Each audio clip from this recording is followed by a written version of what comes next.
The purpose of the meeting this afternoon is to receive recommendations that were made by the Executive Scrutiny Panel, namely that housing development being proposed in the local plan be phased to be implemented towards the end of the plan period, and that in the event that a DCO is not accepted or granted, or does not proceed, or a CPO process has not been agreed, the Council will need to consider the best use of this site after 2 years in a future local plan review.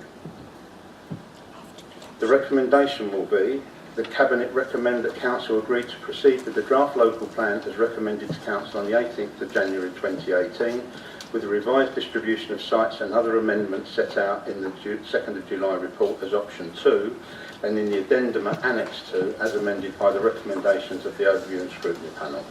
Is that seconded? Thank you. Sorry. It's just been suggested that the recommendation 2 should be after a minimum of 2 years in recommendation 2. Okay. Councillor Campbell. Yeah, thank you, Chair. I'll sit down, isn't it? Because I don't stand up here, yeah.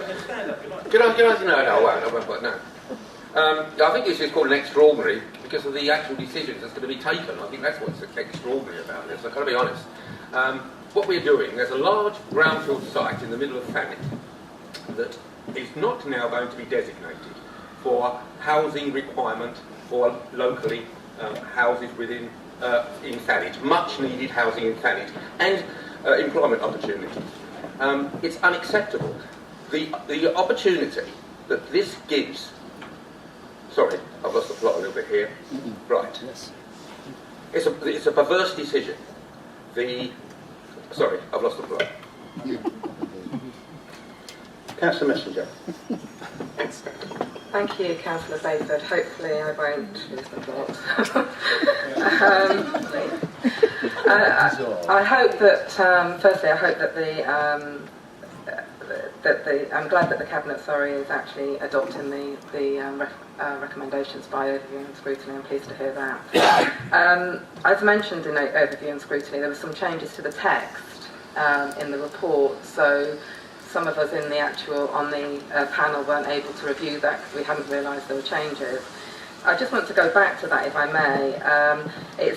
This is in 2.11 of the report, in brackets 2, which clarifies the existing use is not a policy statement, it is simply a recognition of the current planning status of the site.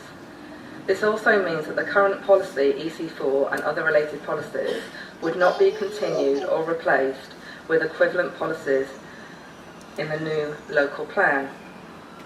Now, if we recognise the DCO process, then surely that statement should be more flexible.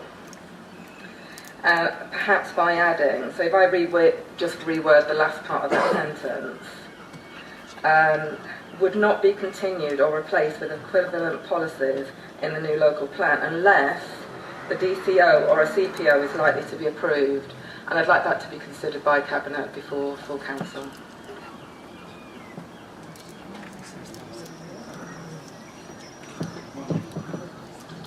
Yes, the National Planning Policy Framework makes absolutely crystal clear that the DCO is a completely separate process, and you can't combine the two in the local plans. There's a separate process for DCO, a separate process for the local plan process, so you can't amend it to include reference to DCO, which may or may not happen in that respect. It makes it doesn't it? Councillor Banbridge. Thank you, Chair. I've just got a couple of quick questions. I want to ask, what evidence does the senior management team have that Manston is viable for housing? Why has Manston been put on the brownfield register when, according to what's written on the TDC website, that isn't actually a site that should be put on the brownfield register, so therefore not available for housing?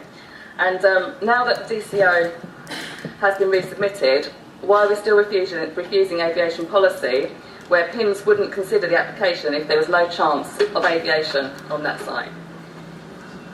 Thank you. Well said, Sam.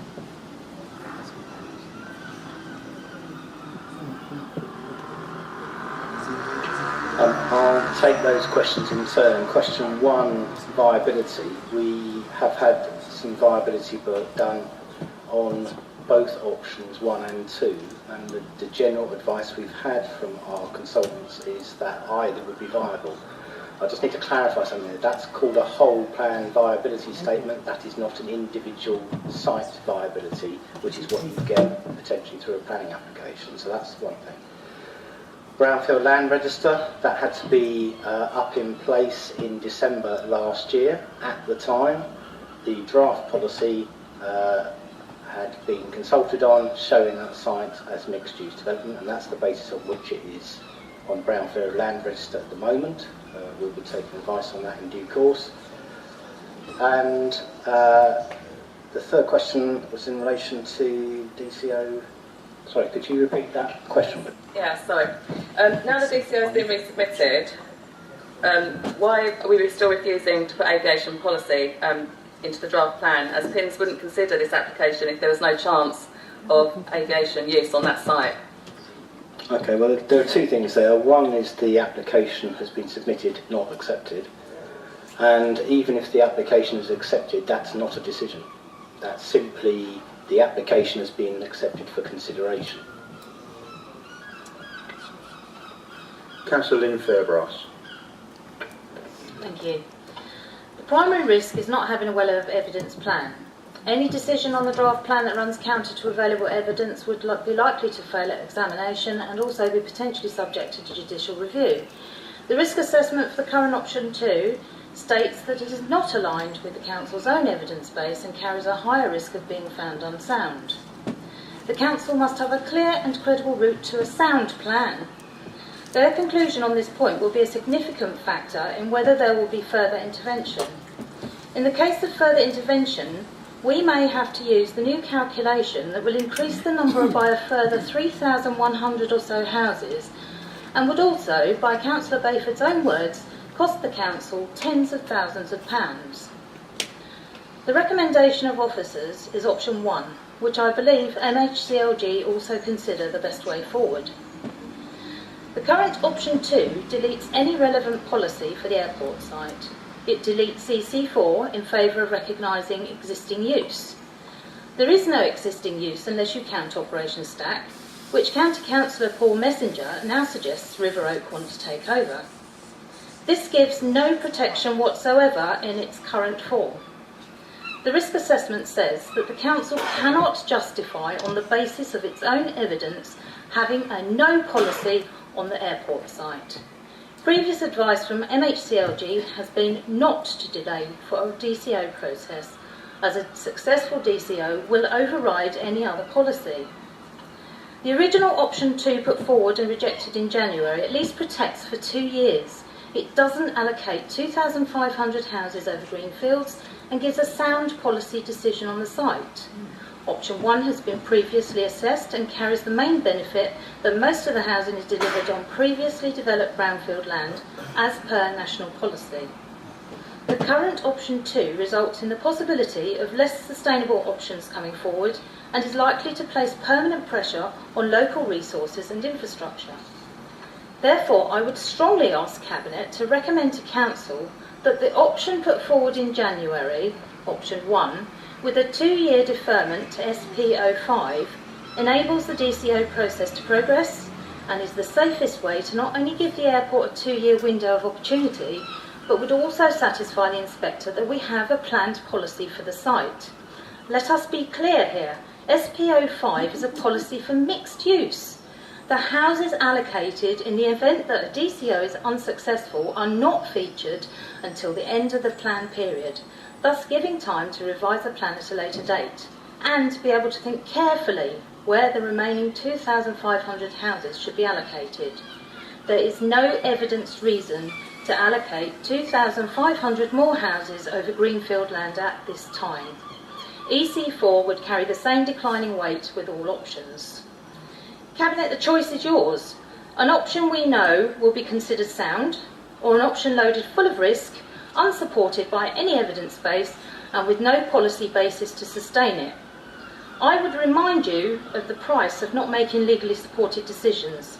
This Council paid for the stupidity of decisions around the law on live animal exports some years ago. It is a stark choice, but the greatest good will be done by a simple test. Is it sound? Can you prove real benefit and not damage? Does this Cabinet want to be remembered as the group that closed their eyes to risk and ploughed on regardless, or the group who had the courage to finally face the truth? Thank you. Thank you for your thoughts, Councillor Fairbrass. Councillor Wells. Thank you, Mr. Chairman. Can I just ask a question of the Monitoring Officer first in relation to the answer he gave to one of my colleagues over here a little while ago? I believe you said you weren't happy about putting words relating to the DCO into recommendations because they're separate processes, but doesn't option 2 actually have words relating to the DCO in the recommendation? So that was about policy rather than the direction in the report. Okay, which leads me probably really back to where Councillor Campbell was trying to go, I think, earlier on, is that the scrutiny meeting we all attended some week or 10 days ago was a remarkable event. I commented at the time, and I think most people agreed, that what we had was an option coming from Cabinet that made all of the people unhappy all of the time. Nobody supports option 2 in any sort of rational thought process. It doesn't actually help save an airport, it doesn't actually help stop houses, it doesn't actually promote more houses, it doesn't actually promote a real economic advantage for our island. It is just a fudge. And the problem with that is that it's a fudge based on no evidence, no policy, a few weasel words there in order to justify the position that people have taken up and won't actually walk away from when they face the honest truth. Truth is, we have a situation here where a fantasy is taking over from a real evidence-based policy. And I strongly suspect if this ever gets to public examination, it will be sent back. But actually, I strongly suspect that it will never get to public examination, and that the Ministry is sitting there waiting to see whether or not what is put forward by this Cabinet and this Council is something that they will find acceptable. And the truth is, as Councillor Campbell elucidated very, very clearly last week, that whilst this may not be illegal, it is damn certain that this particular option is unsound in local plan evidence terms. And you are walking, sleepwalking, walking with blinkers, however you describe it, into a mess that will create even more houses. And one begins to wonder, with the steps that you are taking, whether that is actually what you want to achieve. Thank you for your thoughts, Councillor Wells. I'd just like to remind everybody really how we got here, and that was that the draft version of the local plan that you brought forward back in January was effectively putting in mixed-use development on the Manston Airport site. And I would remind you that 35 out of 56 councillors at that time thought that that was not the way this council should be going forward. It wasn't the message to send out. I think, in fact, it was something like 48 of the current councillors actually stood on a platform to return aviation to Manston at the last local election. I think it's fair to say that probably many of the councillors in here only got elected because they stood on that particular platform.